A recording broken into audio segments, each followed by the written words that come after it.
Pengaruh sosial, kesepakatan dan bentuk sosial dari pengaruh sosial oleh Wina Afika Saputri, Reni Fauzia, Nadila Afra, Tiara Puspa Andini, dan Mauren Alan dari kelompok 4.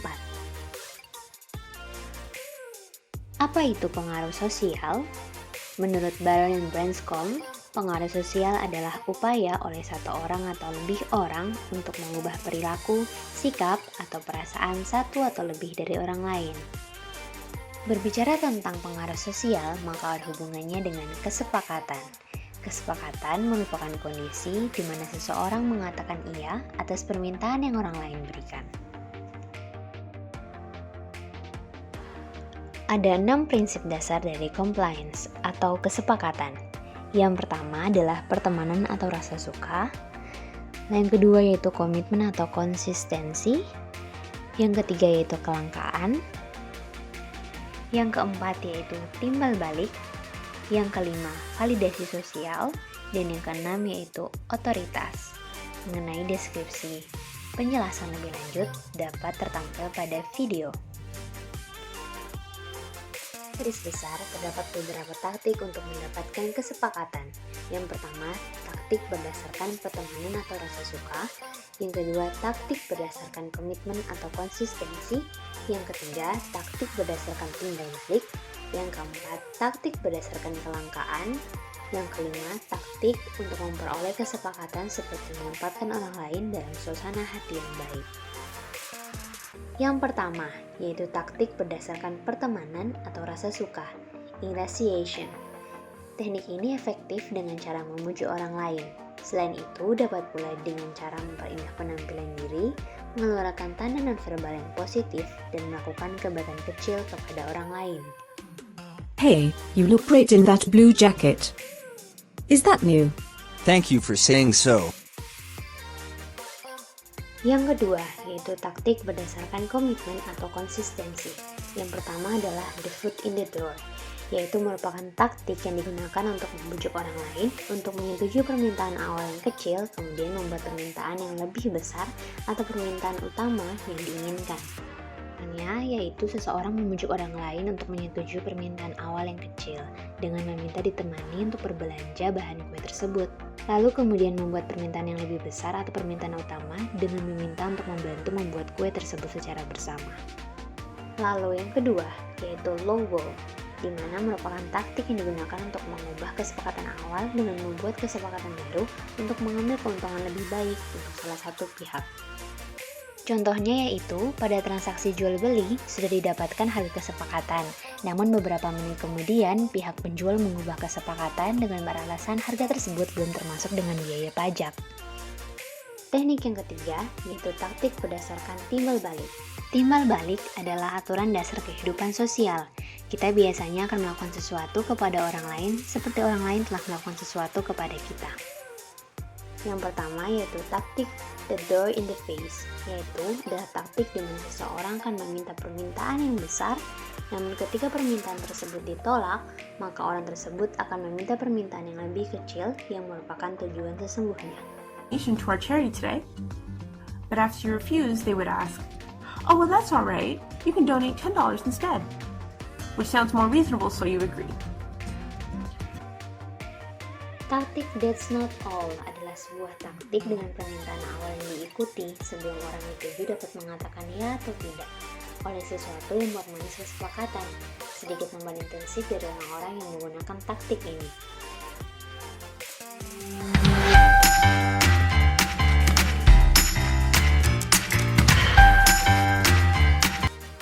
Yang keempat, itu taktik berdasarkan kelangkaan, jual mahal dan teknik fast approaching deadline, di mana teknik ini mencapai kesepakatan yang menerapkan kesan dari prinsip kelangkaan, yaitu jika suatu langka atau sulit diperoleh akan menjadi lebih berharga, maka diberikan batas waktu yang terbatas untuk sesegera mungkin mencapai kesepakatan. Salah satu contohnya adalah iklan penjualan untuk berbagai produk seringkali menawarkan sesuatu yang ekstra. Misalnya, seseorang dapat menghasilkan penghasilan dengan nominal tertentu dalam sebulan. Lalu jika ingin mengetahui informasi lebih lengkap tentang cara tersebut, dapat mengirimkan fee atau biaya jasa tambahan. Taktik-taktik lain untuk memperoleh kesepakatan, yaitu dengan teknik PIK dan menempatkan orang lain dalam suasana hati yang baik. Teknik ini adalah untuk mencapai kesepakatan dengan cara memberi stimulasi oleh permintaan yang tidak umum, sehingga mereka tidak memberikan penolakan atas permintaan tersebut secara otomatis. Membuat suasana hati yang baik sebelum mengajukan permintaan. Contohnya adalah ketika pelayan restoran mengekspresikan raut tersenyum dengan memberikan nota kepada konsumen akan diinterpretasikan sebagai tanda keramahan, sehingga konsumen dapat merespon dengan suasana yang lebih baik, lalu kemudian mereka akan meninggalkan tips yang lebih besar. Bentuk ekstrim dari pengaruh sosial, yaitu destructive obedience atau kepatuhan yang merusak. Keadaan di mana seseorang pada posisi yang berkuasa cukup mengatakan dan memerintahkan orang lain untuk melakukan sesuatu. Yang mengejutkan mengenai kondisi individu atau kelompok yang melaksanakan perintah untuk menyakiti orang yang tidak bersalah. Kasusnya yaitu dalam persidangan, ahli psikologi forensik Reni Kusumawardani mengungkapkan kepribadian dari Richard Eliezer. Menurutnya, ada suatu tindakan yang cenderung dilakukan dalam bentuk destructive obedience atau kepatuhan, di mana pelaku memiliki suatu kepatuhan dan ketidakberanian untuk asertif atau melakukan penolakan, meskipun sebetulnya perintah adalah sesuatu yang merusak dari pihak otoritas. Terlebih, dalam konteks ini, kedua individu memiliki selisih kepangkatan yang sangat jauh antara satu sama lain. Menurut ahli psikologi tersebut, individu cenderung memiliki tingkat kepatuhan yang tinggi. Hal itu terungkap dari hasil analisis bersama dengan tim yang terdiri dari 12 orang. Namun menurutnya, tindakan destructive obedience tidak semerta-merta membuat individu kehilangan kebebasannya untuk menentukan suatu keputusan atau free will. Beberapa faktor munculnya kepatuhan yang merusak antara lain, yang pertama, pembebasan atau pengalihan tanggung jawab. Contohnya, saya hanya menjalankan perintah. Kalimat tersebut sebagai pembelaan setelah melakukan perintah yang cukup kejam. Yang kedua, atribut kekuasaan. Contohnya, seragam, rencana, dan tanda kepangkatan atau gelar tertentu sebagai pembeda status sosial antara figur pemimpin dan bawahan. Yang ketiga, perintah yang diberikan secara bertahap. Misalnya, perintah awal hanya menjemput seseorang untuk diamankan, lalu diperiksa, selanjutnya pelaku diperbolehkan memukul jika korban dianggap tidak kooperatif. Yang keempat, perubahan situasi yang sangat cepat. Contohnya, saat demonstrasi, di mana situasi kadang menjadi tidak terkendali sampai ricuh atau anarkis. Hal ini membuat petugas yang berwenang mengeluarkan perintah untuk mengembalikan kondisi tersebut.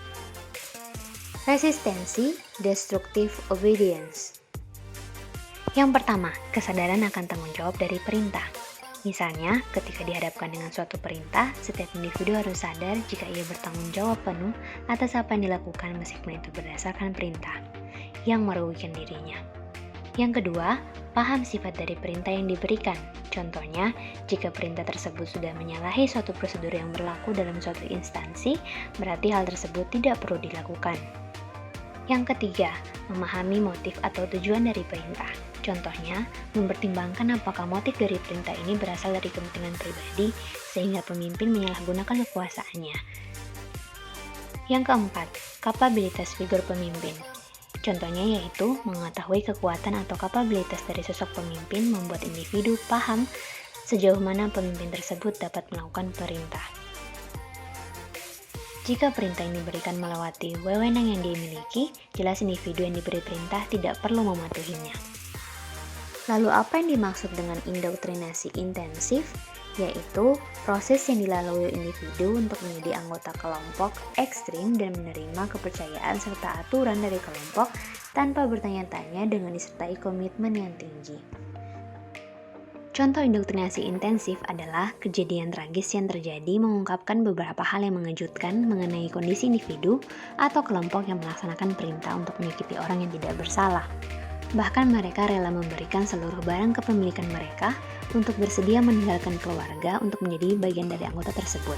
Dan mereka harus setuju untuk hidup sesuai dengan ketentuan dan peraturan yang sangat tidak dapat dipahami atau di luar nalar manusia. Tahapan-tahapan dalam indoktrinasi intensif, yaitu yang pertama yaitu tahap melunakkan, kemudian tahap kedua yaitu sebagai kesepakatan, tahap ketiga yaitu tahap internalisasi, dan tahap keempat yaitu tahap konsolidasi.